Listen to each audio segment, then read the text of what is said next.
ధరణీపాలనం చేస్తున్నట్ట. ధరణీపాలనం అనేటువంటిది క్షత్రియ ధర్మం. క్షత్రియుడు అనేటువంటి వాడు ఆయన భూమిని పరిపాలించాలి, ధర్మ మార్గంతో పరిపాలించాలి. తన సుఖము అతనికి అక్కర్లేదు. స్వసుఖ నిరభిలాష ఖిద్యసే లోకహేతో. ధర్మరాజు కానీ శ్రీరామచంద్రుడు కానీ ఇతరమైనటువంటి పరీక్షిత్తు మొదలైన రాజులు కానీ వాళ్ళ జీవితాన్నంతా చూస్తే వాళ్ళు ఎప్పుడూ స్వార్థం కోసం ఏ పని చేయలే. ప్రజలు సుఖంగా ఉండాలి. ప్రజాస్వాయివతంత్రయిత్వా అంటాడు కాళిదాసు. ప్రజలందరినీ కూడా తన సొంత కొడుకుల్లాగా చూసేవాడట. ప్రజ అనే శబ్దానికి ఇప్పుడు అర్థం వేరైపోయింది, అప్పుడు అర్థం వేరు. ప్రజలంటే అందరూ, పుట్టినవాళ్ళు అని అర్థం. ఇప్పుడు ప్రజలంటే మనకు ఓటేసిన వాళ్ళు అని అర్థం. ఇది కాలమహిమ. ప్రజాస్వాయివతంత్రయిత్వా, తన సొంత కన్న బిడ్డలలాగా పరిపాలించేవాళ్ళు ప్రాచీన కాలంలో రాజులందరూ కూడా. అటువంటి పరిపాలన చేశాడు. ధరణీపాలనంబు చేయుచు ఉత్తరుని పుత్రిక నిరావతియను మత్తకాసినిన్ పెండ్లియాడి.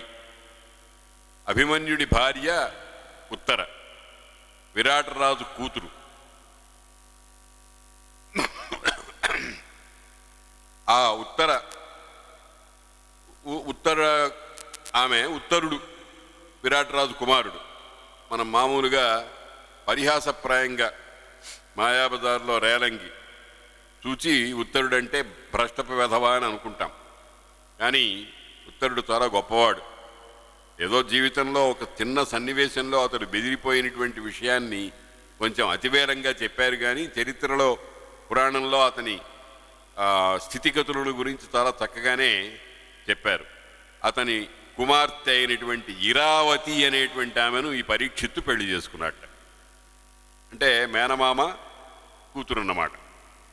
ఇరావతియను మత్తకాసినిన్ పెండ్లియాడి జనమేజయ ప్రముఖులైన నలుగురు కొడుకులనుత్పాదించి. జనమేజయుడు మొదలైనటువంటి నలుగురు కుమారులను ఆయన పొందాడు. జనమేజయుడు తర్వాత పెద్దవాడు, జ్యేష్ఠుడు గనక జ్యేష్ఠుడు రాజు అవుతున్నాడు. ఇంకొక ముగ్గురు ఉన్నారు అతనికి తమ్ముళ్ళు, శృతసేనుడు, భీమసేనుడు, ఉగ్రసేనుడు అనేవాళ్ళు. ఈ నలుగురు జనమేజయుని, ఈ ముగ్గురు జనమేజయుని తమ్ములు, పరీక్షిత్తు కొడుకులు. మనకు ఈ ప్రస్తుతం ఇటువంటి ప్రశ్నలు అడుగుతూ ఉంటారు. పరీక్షిత్తు భార్య ఎవరు, పరీక్షిత్తు కొడుకులు ఎవరు? నిజానికి ఇవి అక్కర్లేదు. కుంభకర్ణుడి భార్య పేరేమిటి మనం చెప్పలేదనుకోండి, ఈ విషయం కూడా మీకు తెలియదు, మీరేం పండితులండి అంటూ ఉంటారు. ఎందుకు తెలుసుకోవాలి అసలు? కథలో వాళ్ళకి ఏదైనా ఒక వాళ్ళు నిర్వహించినటువంటి ఒకానొక సంగతి ఏదైనా ఉంటే దాన్ని గురించి తెలుసుకోవాలి. లేకపోతే అనవసరంగా వాళ్ళ పేర్లన్నీ ఎందుకు లిస్టు, తలభారం తప్ప. కానీ ఇక్కడ ఈ విషయం చెప్పారు. జనమేజయుని యొక్క ముగ్గురు సోదరులు ఉన్నారు అని అన్నారు. శృతసేనుడు, భీమసేనుడు, ఉగ్రసేనుడు అనేవాళ్ళు. వాళ్ళు వీళ్ళని గురించి ఎందుకు మనం అనుకుంటున్నామంటే వీళ్ళ వల్ల వ్యతిరేకముఖంగా ఒక అద్భుతమైనటువంటి విషయం జరిగింది.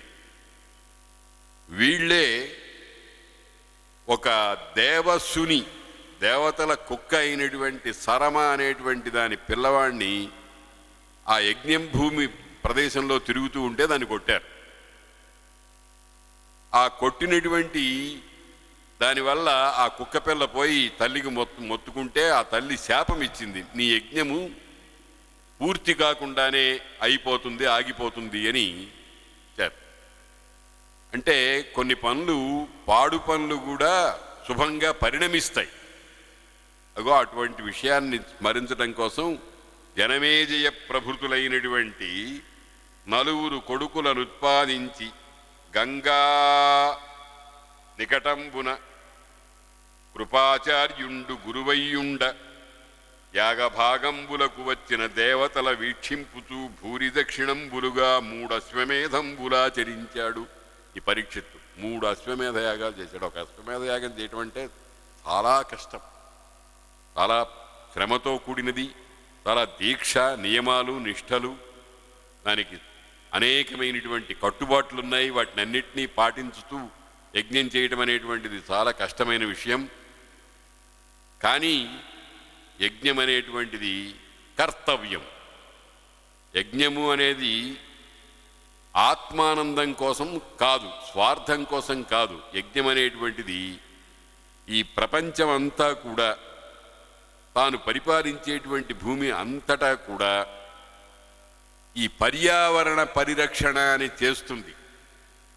అందుకనే ప్రాచీనులు యజ్ఞాలు యజ్ఞాలు యజ్ఞాలు అని మొత్తుకున్నారు. యజ్ఞాలు చేయండయ్యా, యజ్ఞాలు చేయండయ్యా అని అన్నారు. ఇప్పుడు మనం వర్షాలు లేకపోతే సహస్ర కుంభాభిషేకం అని చేస్తూ ఉంటాం, లేకపోతే మరొక యజ్ఞం ఏదో చేస్తూ ఉంటాం. ఇప్పుడు చేసేవన్నీ కూడా పూర్వకాలంలో చేసినట్టుగా ఫలితాన్ని ఇవ్వటం లేదు. ఎందుకనంటే వీటిల్లో విధి, విధానము, దీక్ష మొదలైనవి తగ్గిపోయినాయి.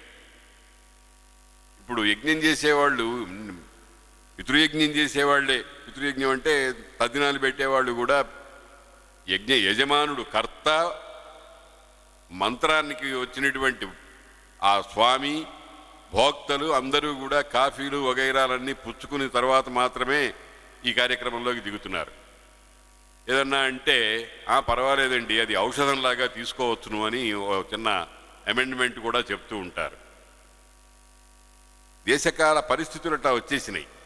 కానీ నియమపూర్వక విధానానికి విఘాతంగా ఏమి చేసినా కానీ అది పూర్తి ఫలితాన్ని ఇవ్వదు. ఇప్పుడు కోటి గాయత్రి మహామంత్ర జపం చేయించారు చంద్రశేఖర భారతీ స్వాముల వారిని. శృంగేరి ప్రస్తుత భారతీ తీర్థస్వాముల వారి గురువు గారు పరమ గురువులు అంటారు. వారి చరిత్రలో నేను రాశాను, ఆ చరిత్ర పుస్తకం ఒకటి రాశాను. అందులో ఈ విషయం ఉంది. వారు ఒక అనావృష్టి ప్రబలితే దానికి ప్రతివిఘాతంగా 1000 మంది ఉత్తమ బ్రాహ్మణులను, గాయత్రీ మంత్ర జపం చేసేటువంటి సామర్థ్యం ఉన్నటువంటి వాళ్ళను, ఏది సర్దుబాట్లు లేకుండా పర్వాలేదులేండి కాస్త కాఫీ తాగి లేకపోతే కాస్త టిఫిన్ చేస్తామనేటువంటి వాడు కాకుండా నియమనిష్టలకు లొంగినటువంటి వాళ్ళను 1000 మంది చేత కోటి గాయత్రీ మంత్ర జపం చేయించిన తర్వాత 4-5 తాలూకాల్లో, కర్ణాటక రాష్ట్రంలో 4-5 జిల్లాల్లో మంచి శ్రేష్టమైన వర్షం పడింది అనేది చరిత్ర, కల్పన కాదు, చరిత్ర. అందుకని అన్నీ ఇట్లా ఫలించడం లేదు. ఎందుకనంటే చేస్తున్నామంటే చేస్తున్నాము అని ఆర్భాటం కోసం, ప్రచారం కోసం చేస్తున్నారు. కానీ చిత్తశుద్ధితో, నియమనిష్టలతో ఈ ఫలితం ఏమైనా సరే తప్పనిసరిగా కలగాలి అనేటువంటి ఒక సద్భావనతో చేయటం లేదు. ఇప్పుడు కాలం ఏమిటంటే ప్రతిదీ ప్రచారం, అంతే. 10 మందికి తెలియాలి, బాగుందనాలి. చూడండి, మనం చూస్తూనే ఉన్నాం కదా, అనేకమైన కార్యక్రమాల్లో చప్పట్లు కొట్టండి అంటున్నారు. ఇంతకంటే ఘోరమైన విషయం ఏమిటండి? చప్పట్లు కొట్టండి, అడిక్కు చప్పట్లు కొట్టించుకోవడం ఏంటండి? నాకు అర్థం కాలేదు. ఏదో దాన్ని ఎంకరేజ్మెంట్ అంటారు. ఇవన్నీ పాశ్చాత్య సంప్రదాయాలు. ఆ సంప్రదాయం ఆ దేశానికి మంచిది, ఈ దేశానికి కాదు. ఈ దేశానికి ఒక రకమైనటువంటి ఆచారం ఉంటుంది, ఒక రకమైన వ్యవహారం ఉంటుంది, ఒక రకమైన కట్టుబాటు ఉంటుంది, ఒక రకమైనటువంటి వేషధారణ ఉంటుంది, ఒక రకమైనటువంటి బొట్టు మొదలైనటువంటి ఉంటాయి. మనం అనవసరంగా ఇతరమైనటువంటి సంస్కారాలని, సంప్రదాయాలని పాటించి మనం మన సంప్రదాయాన్ని సర్వనాశనం చేసి పారేస్తున్నాం. అందుకని ఇవన్నీ సకాలంలో ఫలితాన్ని ఇవ్వటం లేదు. ఇవ్వకపోతే మళ్ళీ ఏదో దానికి ఎవరినో బలిపశువును చేయటం, ఏదో పిచ్చి పిచ్చి మాటలు అంటూ ఉండడం, మంత్రాలకు చింతకాయలు రాలుతాయా అని ఇట్లాగా అంటూ ఉండడం మొదలైనవి జరుగుతున్నాయి అన్నమాట. కాబట్టి 3 అశ్వమేధ యాగాలు చేసేట పరీక్షిన్ మహారాజు. ఒక అశ్వమేధ యాగం చేయాలి అని అంటే చాలా గొప్ప భూరి దక్షిణలు అంటారు. భూరి అంటే పెద్ద పెద్ద దక్షిణలు. మామూలుగా ఇవాళ మనకి ఇంటికి తద్దినం పెట్టించడానికి వస్తే ఏదో కొంత ధనం ఇవ్వాల్సి వస్తే మనం అమ్మో ఇంతనా అని అనుకుంటున్నాం. అసలు అశ్వమేధయాగం యొక్క లక్షణం ఏమిటంటే తనకున్న సర్వస్వము దక్షిణగా ఇవ్వాలట. ధర్మరాజు అదే పని చేశాడు. వ్యాసుల వారికి ఈ యజ్ఞ దక్షిణగా నా సామ్రాజ్యమంతా ఇస్తున్నాను, తీసుకోమన్నాడు. ఆ అన్నప్పుడు ఒకసారి భీమసేనుడు, అర్జునుడు మొదలైన వాళ్ళందరినీ అట్లా చూశాడు. చూస్తే వాళ్ళందరూ కూడా వికసించిన ముఖాలతో తమ అంగీకారాన్ని చెప్పారు. చప్పట్లు కొట్టి కాదు, ముఖంలో ఏ విధమైనటువంటి సంకోచము లేకుండా మీ ఇష్టం అన్నగారు అని చేశారు. అది దాన్నే నిర్లిప్తత, దేనియందు మమకార భావన లేకుండా ఉండటం అనేటువంటిది అది గొప్ప మహాలక్షణం. అటువంటి యజ్ఞం చేస్తే వ్యాసుల వారు, మేమేదో సన్యాసులం, మాకు ఈ రాజ్యం ఎందుకయ్యా, అదేదో నువ్వే పరిపాలించుకో, నీకు తప్పనిసరిగా దక్షిణ ఇవ్వాలి అని అంటే దాని బదులు మాకు ధనం ఇవ్వు అన్నాడు. అని అంటే ఆ రాజ్యానికి ఎంత విలువ ఉంటుందో దానికి 3 రెట్లు సువర్ణం దానం చేశాట వ్యాసుల వారికి. వ్యాసుల వారు ఆనందంగా దాన్ని పుచ్చుకుని ఆయన తన సొంతానికి అట్టే పెట్టుకోలే, వెంటనే కుంతీదేవికి ఇచ్చి అమ్మా నీ ఇష్టం నువ్వు పంచిపెట్టు అని అందరికీ పంచిపెట్టేసేసాడు. త్యాగాయ సంభృతార్థానాం. వాళ్ళ జీవితం ఎటువంటిది? త్యాగం కోసం, ఇవ్వటం కోసం ధనం తీసుకుంటారు. సహస్రగుణముత్సృష్టం ఆదత్తేహి రసం రవిహి అంటాడు కాళిదాసు. 1000 రెట్లు కురవటానికి, మంచి నీరు కురిపించడం కోసము సూర్యుడు సముద్రంలో నుంచి ఉప్పు క్షారజలాన్ని 1000 రెట్లుగా ఇవ్వటం కోసము, ఎక్కడ అవసరమో అక్కడ ఇవ్వటం కోసం సముద్రంలో నుంచి నీరు తీసుకుంటాడు అని అన్నాడు. కాబట్టి ఆదానం హి విసర్గాయ సతాం వారిముచామివా అన్నాడు కాళిదాసు.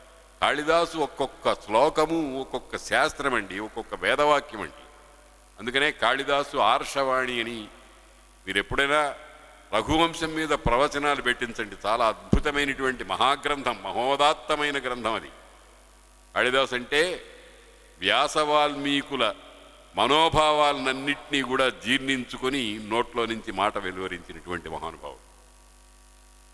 అటువంటి యాగాలు 3 చేశాడు. ఒకటి చేయటమే చాలా కష్టం, 3 చేశాడు.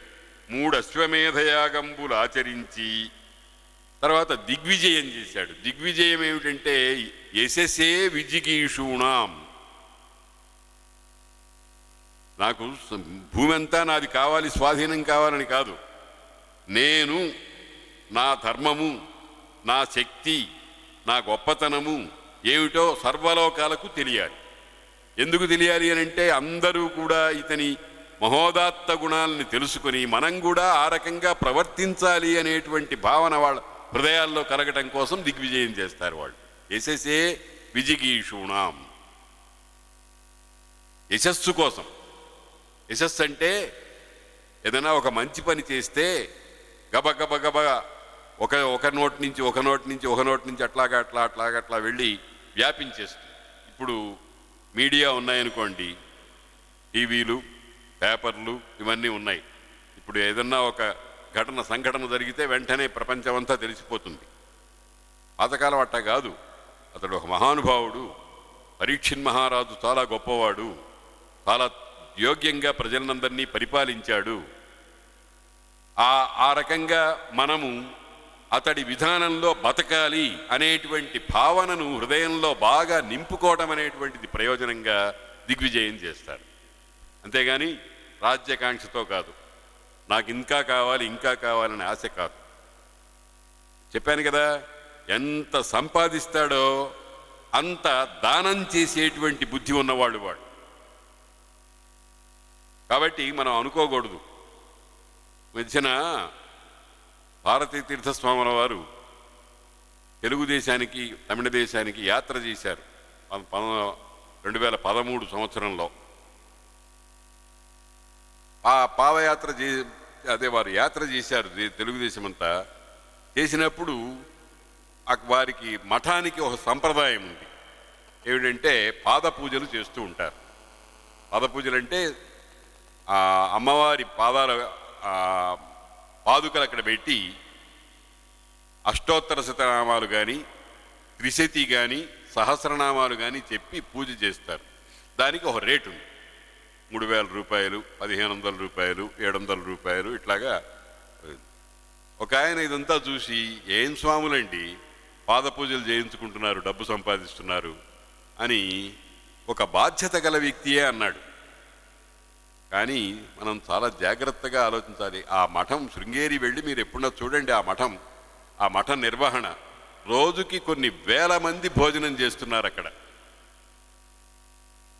స్వామివారు పాదపూజలు చేసిన ధనాన్ని ఆయన బ్యాంక్ అకౌంట్లో వేసుకున్నారండి.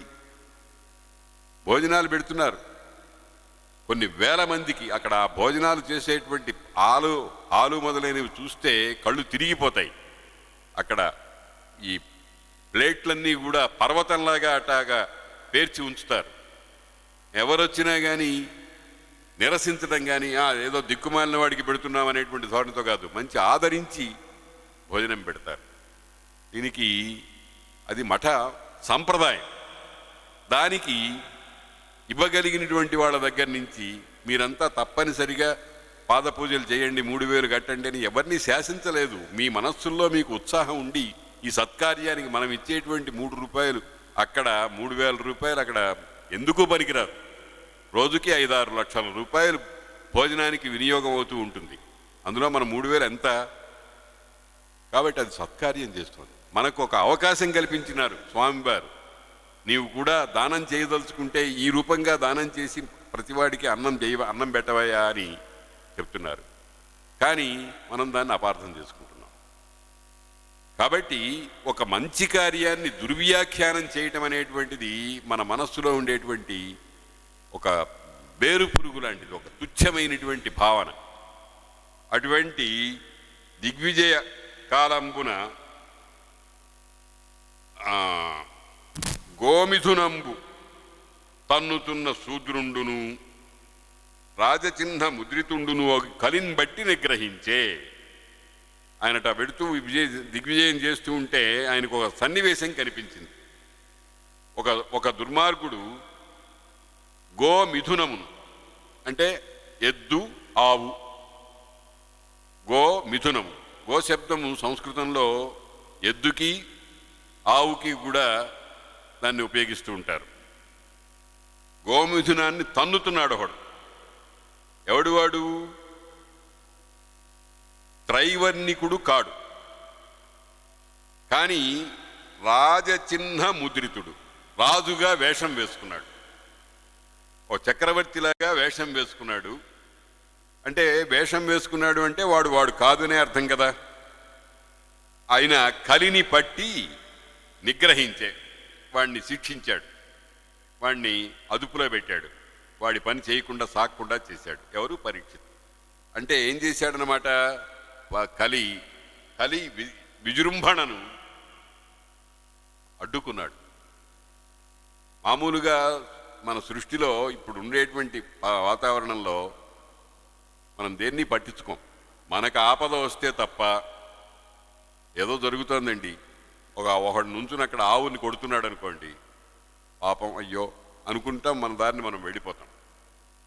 దీన్ని నిష్క్రియ స్వభావం. ఇదేం వేదాంతం కాదు, అసమర్థత. మనం ఏమీ చేయలేం, అటువంటి పరిస్థితి అన్నమాట. కానీ ఆయన చక్రవర్తి కనుక ఆ కలిపురుషుణ్ణి శిక్షించాడు. ఈ ఘట్టం ఇక మనకు రాబోయే ఘట్టం అదనమాట.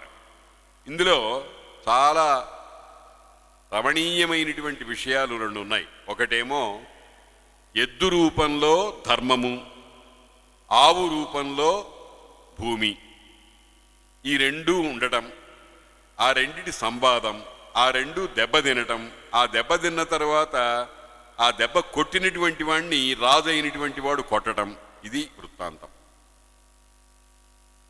ఇది ఎందుకు చెప్తున్నాడు కవి?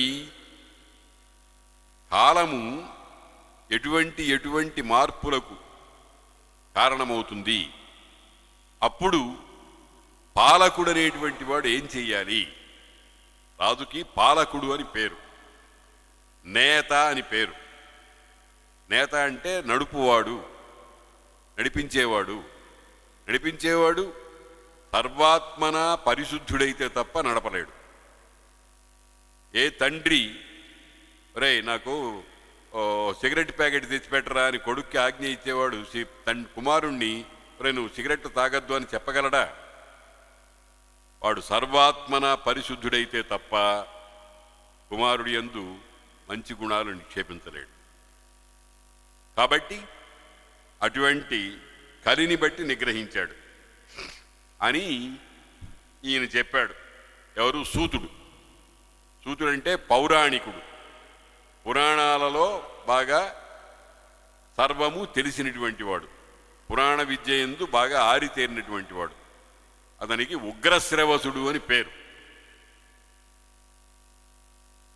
నైమిషారణ్యంలో శౌనకుడు మొదలైనటువంటి వాళ్ళందరూ కూడా 12 సంవత్సరాలు పట్టేటువంటి 12 సంవత్సరాలు అవ్యాహతంగా సాగేటువంటి ఒక యజ్ఞం చేశారు వాళ్ళు. సత్రయాగం అంటారు దాన్ని. సత్రయాగం అంటే మామూలు యాగం అంటే ఒకడే యజమాని ఒకడే ఉంటాడు.